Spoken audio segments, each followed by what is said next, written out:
millions and millions of dollars. And then Enron went kaput.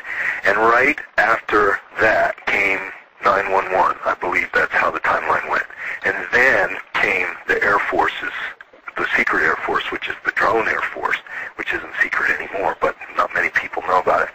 Anyway, they brought it out into the open. I have so many pictures from satellites that just show these lines across the whole United States, across the whole world. I have pictures from correspondents. I have correspondents as you do from all around the world. It's the beauty of the internet, and I don't have to just go outside and look around. I can look around the whole world with my eyes of other people helping me, and then they get to see my world too. So definitely that, in its most basic form, is an energy technology. Well, a lot of people, Clifford Honeycomb has taken pictures of straight lines that haven't even begun to spread yet, and they have these serpentine forms running through them, and you can tell that that's a waveform, man. And then the undulatus, which I mentioned, the electro-undulatus, which looks like a washboard.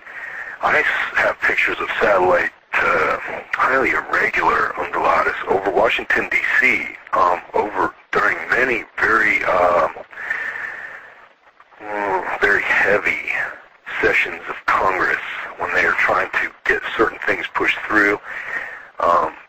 Those people over there, a lot of those people deny that this is going on. That's because they've been conditioned really wickedly. So anyway, one of the things that the chemtrails will do will propagate energy. You just consider it like a wire in the sky. Like out here, they do it from White Sands, and they have a lot of mountains out here, so they'll spray a short line that'll burst off into a plasma, and it'll become bright white, just real thin but bright white. You can tell it's energized. It's turned into ions. Then off the Lordsberger animus antenna, they'll energize it, and it'll just become like glowing. And then they'll run a straight line from White Sands all the way to that thing, you know. And okay, now what they have is an eye in the sky, and it's hooked up, and it's just like printed circuitry in the sky. That's what I call one of my terms for it in the book, Devilvision. And that's just one aspect of what they can do. It can propagate microwave energy, laser energy, and it can actually create these things, these types of energies, so that you have a much greater power, a new magnitude of power available at the site of use. And my interpretation of blue beam is that it's hologramic, right? Holographic? It's right, holographic. Yes it is. Okay, well, they tested this. I have this from a contact in Huntsville, Alabama. Back in the 80s, they used it on the Shining Path people out of Peru, the leftist group down there, and those people are very well financed, and they are very serious about what they do. And they actually had hostages, and they used holograms to totally freak them out. And it was laser that was created in 3-dimension inside where the hostages were at, and it totally freaked the Shining Path people out, what they did with it.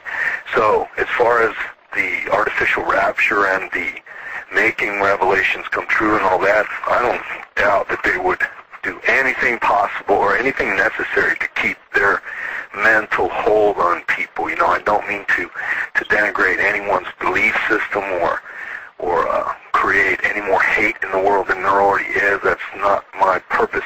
I don't want to do that. But the people that are running, the people who are believing in these fringe cult kind of ideals,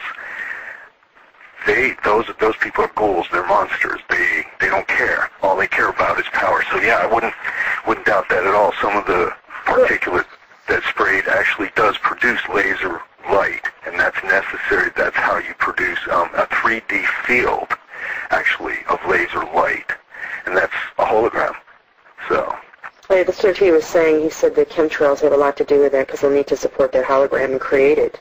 And he didn't say it on the air. We were talking afterwards, and I regretted that, so I'm glad that you clarified that. You know, going back to the organizations and the governmental departments, I read in some of the things that you sent over, you know, how NASA's involved in the U.S. Air Force, and I noticed under U.S. Air Force they were talking about the kill chain. Is that the kill chain? Is that referred to like depopulation? What exactly is that? That, I believe, was Amy Worthington's article, Chemtrails and Terror in the Age of Nuclear War. And I think it was definitely the kill something, and that sounds real close, but for some reason it seems to me that it might be, but you have the right meaning to it, that's for sure. Well, I'm sorry? I'm trying to find it in the things that you sent over to me, because it said the Air Force, these weapons are right in line, and the chemtrails are right in line with the kill chain. It very well could be the kill chain. It's been a long time since I read the article, but that is an excellent article, isn't it? She's great. She works for the Idaho Observer, and lately I've seen some of her stuff come out in out of a very well-known Canadian site. It escapes me right at this moment. But anyway, the kill chain, well, from a military point of view, you're looking at the number of bodies. That's how you, up until recently, that's how you always won a war, is you went out and you just, and, like depleted uranium, which is another favorite subject matter of Amy Worthington, the kill chain extends for decades after the explosion of the bombs, because depleted uranium causes birth defects that along the lines of Hiroshima, where you're not going to see the ultimate effects of that particular bomb for, several generations. So that's the kill chain. And as from my understanding anyway, I'm not too involved in all of that. One thing I did want to mention, it kind of goes in line with it, you said about the people that are doing this, and I want the listeners to understand something. There's how important media, corporate media is in their perceptions. Corporate media has become perception management more than anything. It's their world. It's the Matrix. A lot of people will understand that, the Matrix, and that's what media has become. The global warming phenomena, so-called phenomena, is just a cover story for a program that was thought of in Hitler's time. Some say that the project was called Project Arctos, but he had asked several of his scientists... What was the project? Project what? Arctos, but that's hearsay. So and what about Operation Cloverleaf? Does that fit under... That's Amy Worthington again. Okay. That's out of the Chemtrails and Terror and Age of Nuclear War. Okay, that's where I got that information. She's good. She's real good. She also did one called the Electromagnetic Poisoning of America. And if you search her out, there's 8 or 12 good articles about chemtrails, and she's very heated writer. She just, and the problem is that she's been victimized by government misinformation a couple of times, and that tends to knock your legs out from under you. But she's an awesome writer.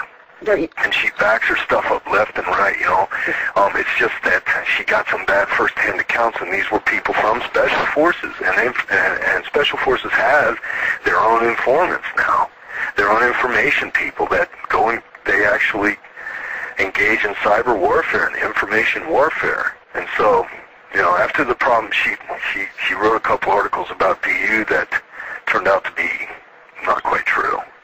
And I felt real bad, but she's brave, because she took the torch and she went out in public. And although Amy Worthington, I don't think that's her real name. I think Amy Worthington's a type of shoe, isn't it?